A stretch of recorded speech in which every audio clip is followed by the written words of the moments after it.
Merci de nous retrouver pour la seconde partie de cette édition.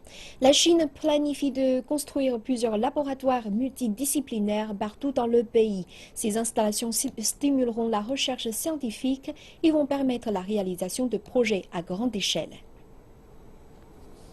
Beijing sera l'hôte d'une autre première en Chine. Il s'agit d'un premier laboratoire national multidisciplinaire. Il sera situé à Huairou et sera construit cette année. Pour accélérer sa construction, 12 scientifiques étrangers de calibre international sont invités à partager leur expérience et leurs idées.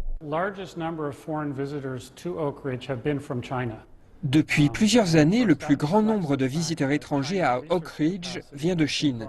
Et bien sûr, cela se reflète sur la capacité de recherche de la Chine, qui s'améliore dans les universités et les instituts de recherche. Cela signifie pour ces programmes qu'ils ont un rayonnement international et que la Chine est très bien représentée. L'Académie chinoise des sciences a longtemps été le centre pour l'innovation scientifique dans le pays. Elle englobe 80% des centres de recherche scientifique de Chine. La Chine a maintenant plus de laboratoires comme celui-ci qui se concentre sur un secteur bien spécifique de recherche. Mais le besoin pour des centres de recherche interdisciplinaires et des projets nationaux exige la création de plusieurs nouveaux laboratoires dans le pays.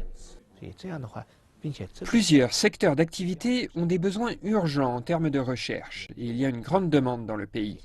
La recherche multidisciplinaire exige des installations à la fine pointe de la technologie.